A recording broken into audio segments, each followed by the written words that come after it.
በየቀኑ አንድ ሙዝ ብቻ ብትመገቡ ሰውነታችሁ ውስጥ ምን እንደሚፈጠር ታውቃላችሁ? ምናልባት በየቀኑ የምትበሉት ይህ ቀላል ፍራፍሬ ሕይወታችሁን ሊቀይር ይችላል። አንዳንድ ሰዎች ሙዝ በጣም ጤናማ ነው ይላሉ፣ ግን ሌሎች ብዙ ሙዝ አትብሉ ብለው ያስጠነቅቃሉ። ታዲያ እውነቱ ምንድን ነው? ሙዝ ለልብ ምን ያደርጋል? ለአእምሮስ? ለሆድስ? ለጉልበትስ? እና በየቀኑ አንድ ሙዝ መብላት አደገኛ ሊሆን ይችላል? ዛሬ ብዙ ሰዎች የማያውቁትን ስለ ሙዝ እውነታ በዝርዝር እናያለን። ይህን ቪዲዮ እስከ መጨረሻ ተመልከቱ፣ ምክንያቱም የመጨረሻው መረጃ ብዙ ሰዎችን ያስደነግጣል። ላይክ፣ ሰብስክራይብ፣ ሼር ማድረግ አትርሱ። ሙዝ ኃይል ይሰጣል ብለናል። ሙዝ ለምን ኃይል ይሰጣል? በቀላሉ የምትደክሙ ከሆነ ይህን ማወቅ አለባችሁ። ሙዝ ናቹራል ሹገር እና ካርቦሃይድሬት ይዟል። እነዚህም ፈጣን ኃይል ይሰጣሉ። ስለዚህ ብዙ አትሌቶች ከስፖርት በፊት ሙዝ ይበላሉ።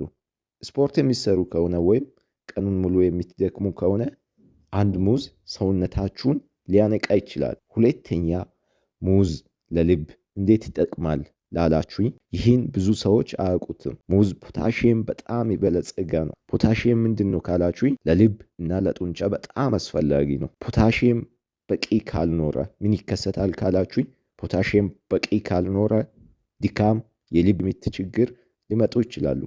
ስለዚህ በመጠኑ ሙዝ መብላት ለልብ ጤና ሊጠቅም ይችላል። ሌላኛው ሙዝ ስሜታችሁን ሊቀይር ይችላል ይባላል። እንዴት ነው የሚቀይረው? አንዳንድ ሰዎች ሙዝ ከበሉ በኋላ ደስ እንደምላችሁ ይናገራሉ። ለምንድን ነው ደስ የሚላችሁ? ሙዝ ምንድነው? ቫይታሚን ቢ6 እና ትራይፕቶፋን ይዟል። እነዚህ ሴሮቶኒን ለማምረት ይረዳሉ። ሴሮቶኒን ምንድነው? ሃፒ ሆርሞን ይባላል። የደስታ ሆርሞን ተብሎ ይጠራል ማለት ነው። ስለዚህ አንዳንድ ሰዎች ሙዝ ከበሉ በኋላ የተሻለ ስሜት ሊሰማችሁ ይችላል ማለት ነው። ሌላኛው ሙዝ ለሆድ ጤና ይረዳል ይባላል።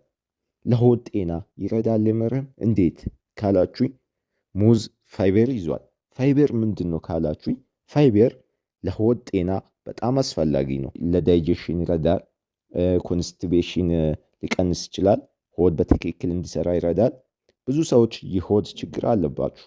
አንዳንድ ጊዜ ቀላል የአመጋገብ ለውጥ ትልቅ ልዩነት ሊያመጣ ይችላል። ግን ብዙ ሙዝ መብላት አደገኛ ሊሆን፣ ይህን ብዙ ሰዎች አያውቁትም። በጣም ብዙ ሙዝ ጥሩ ላይሆን ይችላል። ሙዝ ሱካር አለው። በጣም ብዙ ከበላችሁ የደም ሱካር ሊጨምር ይችላል፣ ክብደት ሊጨምር ይችላል።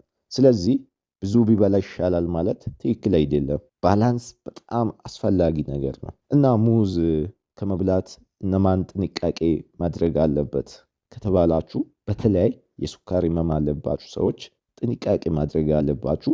የኩላሊት ችግር አለባችሁ ሰዎች ጥንቃቄ ማድረግ አለባችሁ። ሙዝ በመጠኑ መብላት አለባችሁ። ብዙ ሰዎች የሚጠይቁት ሙዝ መቼ ብንበላ ይሻላል የሚለውን ጥያቄ፣ ያው እኔ እንደምላችሁ በጠዋት ወይም ከስፖርት በፊት መብላት ጥሩ ሊሆን ይችላል ማለት ነው። ምክንያቱም ፈጣን ኃይል ይሰጣል ማለት ነው። እንግዲህ ውድ ቤተሰቦች፣ በየቀኑ አንዳንድ ሙዝ መብላት ኃይል ሊሰጥ ይችላል፣ ለልብ ሊጠቅም ይችላል፣ ለሆድ ጤና ሊረዳ ይችላል፣ ስሜትን ሊያሻሽል ይችላል ማለት ነው። ግን በመጠን ቢሆን አሪፍ ነው ማለት ነው። ማንኛውም ነገር ከበዛ ጉዳት ሊኖረው ይችላል። እናንተስ በየቀኑ ሙዝ ትበላላችሁ? ኮሜንት ላይ ጻፉልን እና ላይክ፣ ሼር፣ ሰብስክራይብ ማድረጋችሁ እንዳረሱ። በቀጣይ ቪዲዮ እስከምንገናኝ ጤና ይስጥልን።